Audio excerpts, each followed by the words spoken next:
Assalamualaikum warahmatullahi wabarakatuh. Halo semuanya, saya Najma Fauziah dari kelas 6 Ekonomi Syariah C, UIN Saifuddin Zuhri Purwokerto. Kali ini saya akan membahas jawaban UAS Kapita Selekta saya dengan topik yang relevan bagi kita semua sebagai generasi muslim milenial, yaitu analisis perilaku konsumen muslim milenial terhadap produk halal. Yuk simak penjelasannya bersama-sama. Jadi, dalam Islam, konsumsi bukan sekedar makanan dan belanja. Ini juga soal ibadah.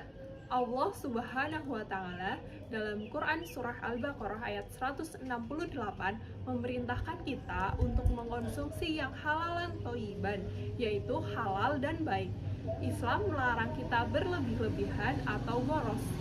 Jadi, seorang muslim yang ideal, konsumsinya harus seimbang, proporsional, dan membawa maslahat. Lalu, selanjutnya adalah muslim milenial itu unik.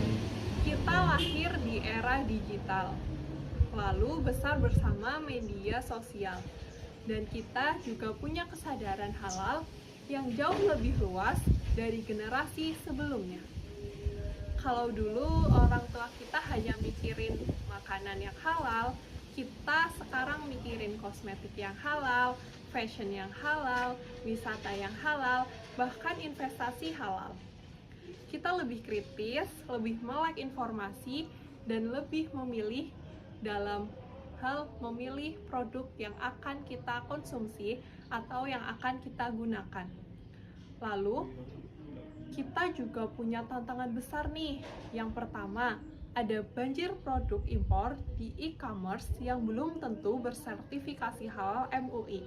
Kedua, gaya hidup hedonistik dan FOMO dari media sosial yang sering mendorong kita untuk berbelanja yang berlebihan. Tentunya ini bertentangan dengan prinsip israf dalam Islam.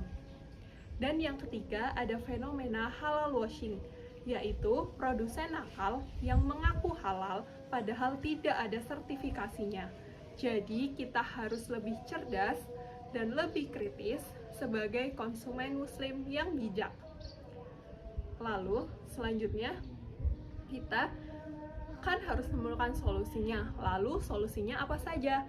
Yang pertama, tingkatkan literasi halal kita. Jangan asal beli, cek dulu sertifikasi halalnya. Kedua, gunakan kekuatan media sosial kita untuk menyebarkan konten halal yang positif. Dan yang ketiga, mendukung produk UMKM halal lokal.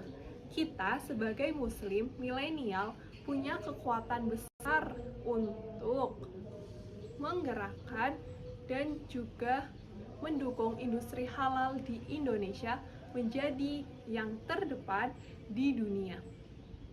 Dan yang terakhir, kesimpulannya adalah konsumen muslim milenial adalah generasi yang sadar halal, namun masih banyak tantangan yang harus kita hadapi bersama. Mari kita jadikan identitas muslim kita sebagai kekuatan, bukan sebagai halangan, dan juga bukan sekedar label. Konsumsi yang halal dan thayyib bukan hanya kewajiban agama, tapi juga investasi untuk masa depan seluruh umat. Demikian penjelasan dari saya. Sekian, wassalamualaikum warahmatullahi wabarakatuh.